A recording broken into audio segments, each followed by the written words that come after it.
lizard. With such thieves around, it pays the crocodiles to guard their clutch.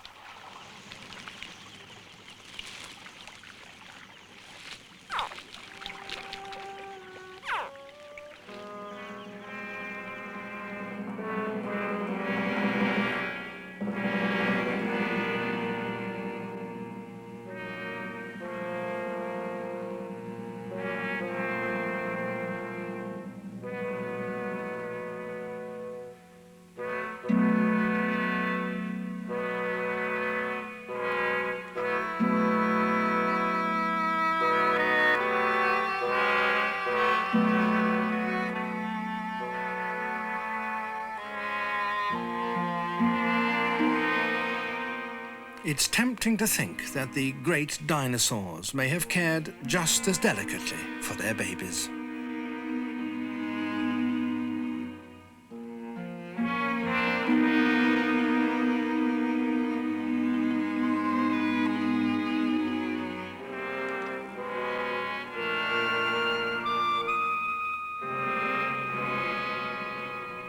Even the bull crocodile responds to the sight and sounds of the young.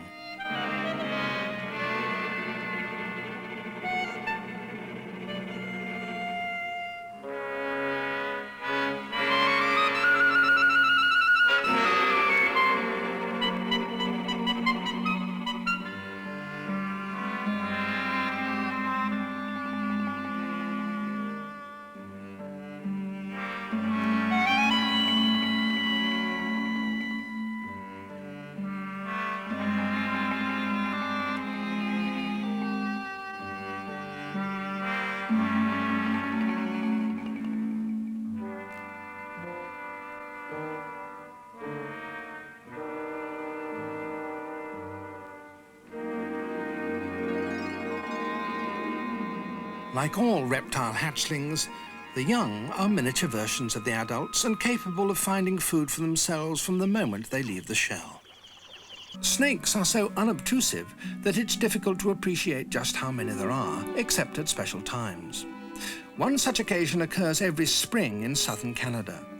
Prairie garter snakes hibernate commonly, and when spring comes, a flood of snakes spills from the limestone pits where they've wintered. As soon as they emerge, they mate, and in the most spectacular fashion.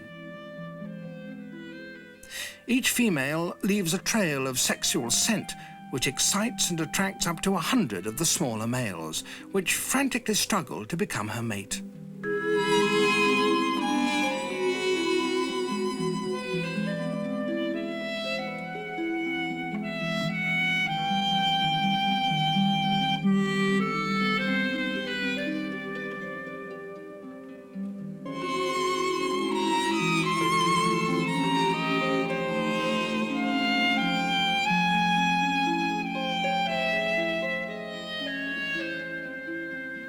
These garter snakes are very advanced members of their group. Not only do they hibernate in order to live through winters when the ground is covered by snow, but they've also apparently given up laying eggs. A few months after communal mating, the offspring appear.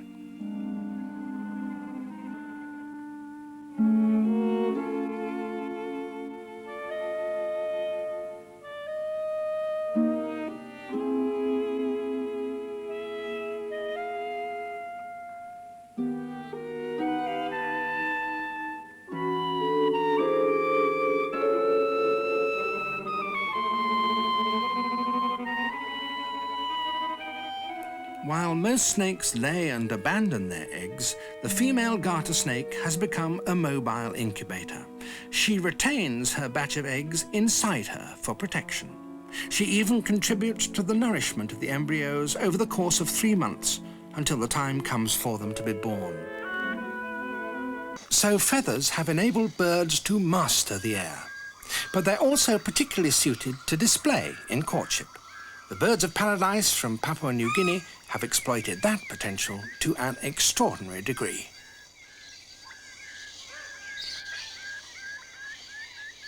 Each species has its own characteristic dance, designed to show off its extravagant plumage.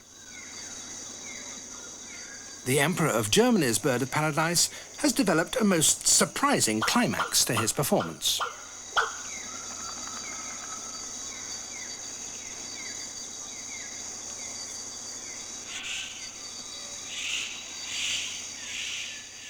To me, the most remarkable and thrilling display of all is that of the bluebird.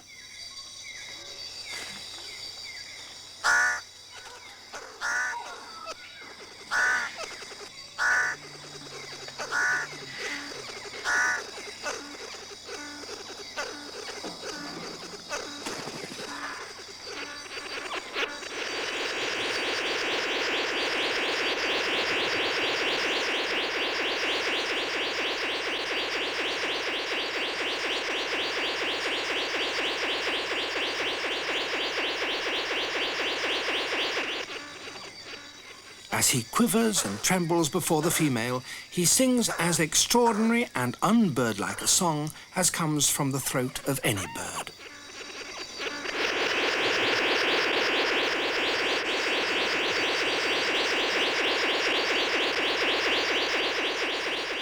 The use of song and display to establish territories and win mates is only the prelude to raising young. Birds must go to a lot of trouble to protect their eggs, some by building well-camouflaged, elaborate or inaccessible nests.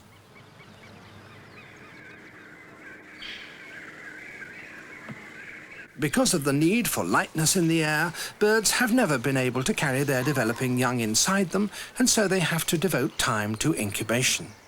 But even when the large reptiles were ruling the world, there were other little creatures that also had warm blood, whose bodies were insulated not with feathers, but with fur.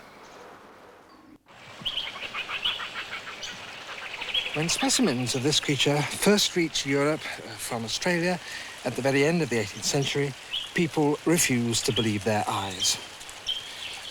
They said it was a hoax. Bits and pieces of different creatures, rather crudely sewn together. But it's no hoax, it's a platypus. And yet, in a way, those early skeptics were right. The platypus is the most extraordinary mixture of different animals. It's part mammal and part reptile, and so it can give us some idea of how the first mammals developed. At first sight, the platypus looks like a regular mammal.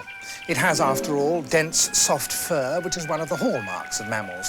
And when you handle it, you can feel that its body is warm.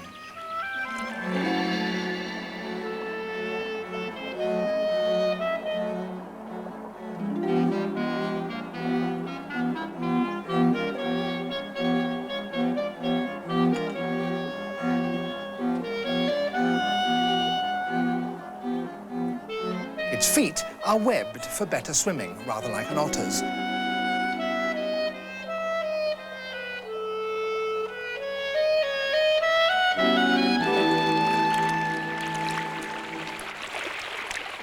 The strange bill is not hard like a bird's beak, but soft, rubbery, and very sensitive.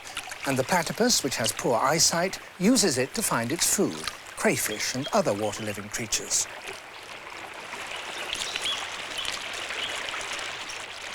But when it comes to breed, it does something that separates it from all other mammals except one. In its nest, deep in a burrow, it lays eggs. It's this that links the platypus with the reptiles, this that entitles it to be regarded as the most primitive living mammal. But, and this is what makes it doubly paradoxical, when the egg hatches, the young platypus is not left to find food by itself, like reptile babies are, but is provided with food by the mother. The platypus, like all mammals, has in its skin, as part of the mechanism for dealing with overheating, sweat glands. And on the underside of the body, these sweat glands are especially big and produce a kind of fatty sweat, which is milk. It simply oozes from the skin, and the young suck it from tufts of hair. There is no nipple, so it hardly qualifies as a breast or a mamma, to give it its technical name, which is the feature that gives the mammals their name. Only one other mammal lacks a true breast, and this is it, the echidna. It too, like the platypus, lives in Australia, and it too lays eggs. But the female doesn't deposit them in a nest, she carries them around with her. They have sticky shells and become glued to the hair on her underside in a temporary groove that develops across her stomach.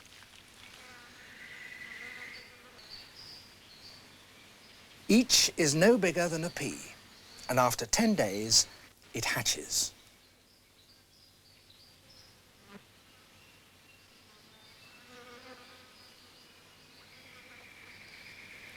By now, glands on either side of the groove in the mother's stomach are producing rich, creamy milk.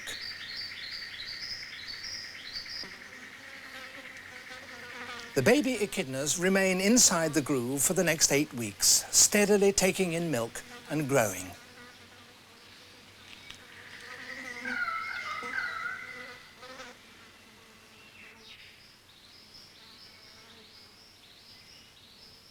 When the spines develop, the youngsters must become pretty uncomfortable passengers, and their mother deposits them in a den. Eventually, they abandon milk and take to their adult diet: ants. While some primitive mammals incubated eggs, others developed more efficient methods of bringing up their young. The opossum that lives in North and South America is one example. It gives birth to its young only 12.5 days after mating. They're only the size of bees, and almost their only well-formed features are their front legs. With these, they haul themselves through their mother's hair to a pouch, inside which are 13 nipples.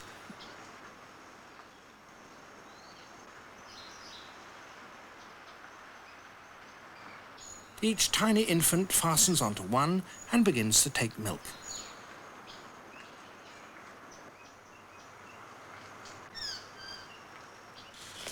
This is a woolly opossum, and its babies are sufficiently well grown to have left the pouch, but they still return there to feed. Such marsupials have developed over the 50 million years that Australia has been isolated from other continents. But meanwhile, other kinds of mammals appeared in the northern hemisphere.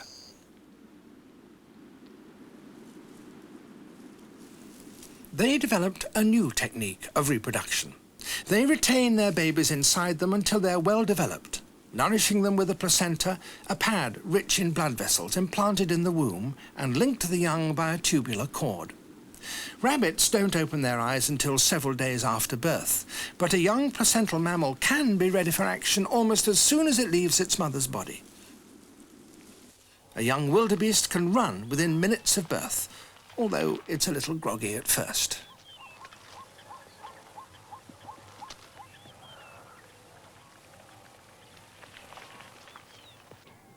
Sometimes it's important to condense suckling to as short a time as possible. Harp seals are vulnerable out on the ice, so their mothers provide them with especially rich milk in order that they can grow up very quickly. The body of a mammal, whether it's our own or a seal's, is extremely complex and takes a very long time to fully develop. These young seal pups around me were conceived almost a year ago. And until a few days ago, when they were born, they were kept in the warmth and safety of their mother's body as she swam through the freezing polar seas. No marsupial could be reared in such a way because marsupial babies in a pouch need to breathe air. In fact, the placenta and the womb between them provide a degree of safety and a continuity of sustenance which is unparalleled in the animal world. And together they form one of the keys to the success of the placental mammals, which have, in the end, colonized all parts of the world, including even these bleak, inhospitable ice floes.